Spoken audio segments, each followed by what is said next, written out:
China has constructed at least 3 villages, probably 4, approximately 5 kilometers from the Bumla Pass, which lies close to the tri-junction between India, China and Bhutan in western Arunachal Pradesh. Now, Beijing disputes the boundary between India and China in the region, and the new constructions here could be a significant step towards reinforcing its territorial claims along the Arunachal Pradesh frontier. The new satellite images you see here are from February 2020 and also November 2020, in fact just a few days back. As you can see, as we go back and forth in the pictures, is that there's considerable construction in the interim period. Remember, this is a period when India and China have had a face-off. So let's split the images. On the top, the image of February, and on the bottom, the image from a few days back. Over the last few months, in fact, at least 50 chalets or homes have been constructed in an area where they never existed before. So where exactly is this? Right here, just 5 kilometers from Bumla Pass, which is not too far from the tri-junction between India, Bhutan and China along Arunachal Pradesh. Now, the images come just a week after we brought you high-resolution satellite images of Chinese village construction in sovereign Bhutanese territory, just 7 kilometers from the Doklam face-off site between India and China in 2017. Now, in September 2017, the Chief of Defence Staff, General Bipin Rawat, then Army Chief, had warned of China's efforts at salami slicing into Indian territory. He said, "The salami slicing, taking over territory in a very gradual manner, testing our limits of threshold, is something we have to be wary about." Now, this is precisely what's been happening across the Sino-Indian frontier in Doklam in 2017, across eastern Ladakh this year, and potentially near the tri-junction in western Arunachal Pradesh, as today's images in this report indicate. Significantly, construction across the Bumla Pass is exactly what the Chinese government mouthpiece, the Global Times, identified in a detailed report in August, where they said, for residents who set up a home close to the border line, herding is patrolling and living is guarding the frontier. Now, the same report says these new homes have water, electricity, internet access. A local Chinese Communist Party leader is quoted as saying, "The India-controlled areas are just a mountain away." Well, joining us now to look at what some would suggest is part of the steady Chinese creep towards areas which they consider disputed, Dr. Brahmachalani, who watches China very closely, strategic affairs expert, and Lieutenant General Satish Dua, former Chief of the Integrated Defence Staff. Brahmachalani, let me come to you first. You were with me, we were discussing this in the context of Bhutan and Chinese constructions on their sovereign territory earlier on. The difference is this is in their territory. It's in Chinese territory, that we are not disputing that. But what is the significance of the Chinese constructing villages so close to a border, a boundary, which they consider disputed? China has long used trained civilian militias as the vanguard of its expansion of its frontiers. China has used Chinese fishing fleets in the South China Sea and in the East China Sea, and they have been employing herders and villagers in Himalayas. Bite by bite, China has for years been eating away at India's Himalayan borderlands.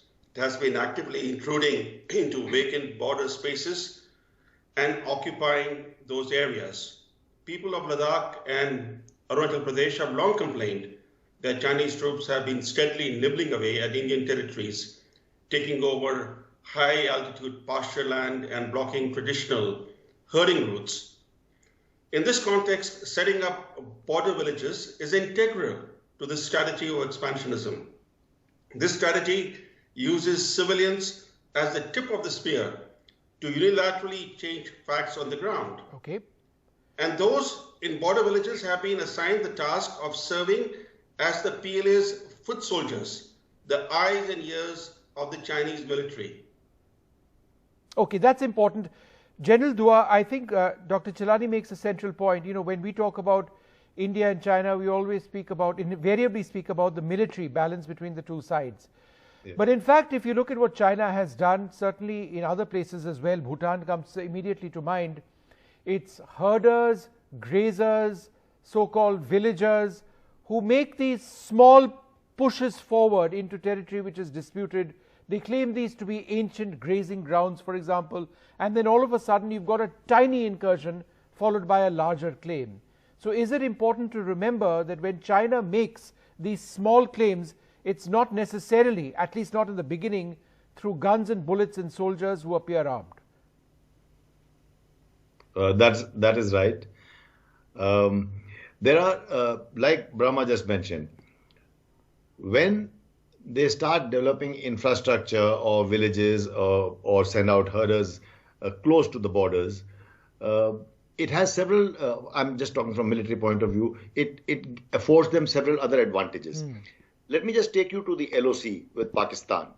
We always see that those areas where the population on the other side is right close to the LOC, those are the areas where they use, which are more likely than not going to be used for pushing in terrorists. Coming back to LAC, if you have such infrastructure, be it in the garb of civilian or it's a civilian village, but if you have some infrastructure like this coming up close to the borders, it always helps in intelligence gathering. It will also aid any other patrols and that move around. And I fall back to a sentence which Brahmacharani has used elsewhere, speaking about how the fishermen are used in the South China Sea and herders over here. So all in all, this kind of infrastructure development is to be watched with concern. But let me just make one last sentence. This is only to be expected. It is going to happen more and more, and we need to keep a careful watch by all means possible. Dr. Brahmacharani, in a case like this, there's not much that India can do. This is on their territory. We don't dispute where these villages are. But the fact of the matter is, it's no surprise why they're doing this. In a situation like this, what can India realistically do? Well, India needs to find ways to frustrate the Chinese strategy. And as General Dua warned, the Chinese are intent on settling thousands of people in the border areas. In fact, according to the Chinese state media, the relocation project involves some 6,000 people in just one prefecture that is located opposite Tawang. So imagine in just one prefecture, they're bringing in 6,000 people from afar to settle right at the border. And just 3 years ago, President Xi Jinping himself, in a rare direct message to herdsmen living on the Chinese side of the Tibet-Arunachal border, encouraged them to settle in the border areas and serve as guardians of China's territorial interests. So here's the Chinese president himself calling upon herdsmen to relocate to the border areas with India.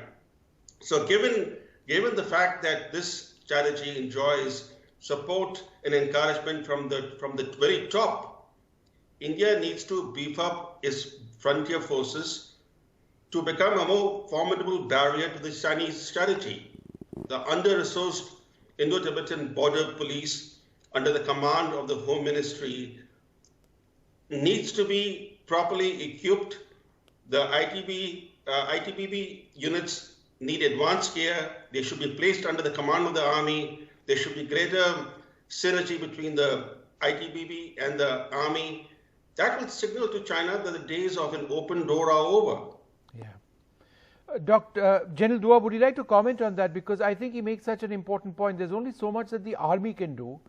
And if we have pumped in so many resources, for example, into eastern Ladakh, and the Chinese continue to do this across the entire boundary, whether it's near Doklam or it's over here or elsewhere, then, what can the army really do? Do we need to institutionally ensure that we've got other forces, paramilitary forces which are better trained, better equipped and further deployed? Like Brahma just said, we need to use all technological enablers on one hand, but on the other hand, in addition to the synergy with the ITBP, and he rightly brought about the fact that how it should be working under the army so that we have more synergy. Another very major thing that army can do, we are doing a bit of it, we can do more of it, is use sons of soil. In all such areas, there is a concept of scout battalions. We already have some, but if we create more and more scout battalions, which are not regular army, but they are using those people who belong to that area. So they have more stakes in it. I come from Jackali and I realize how our boys are a little more attached to the areas in J&K borders. So similarly, if sons of soils are used, they understand the terrain, they understand the climate, and they'll be able to operate better, whether it is intelligence or operations. All right, I'd like to thank you both very much for joining us. Just another snapshot at what China continues to do, a gentle creep which you would not notice unless you saw satellite pictures which now sort of define journalism increasingly. But these are emerging and they show extensive construction activities in so many areas. I'd like to thank you, gentlemen, very much for being with us.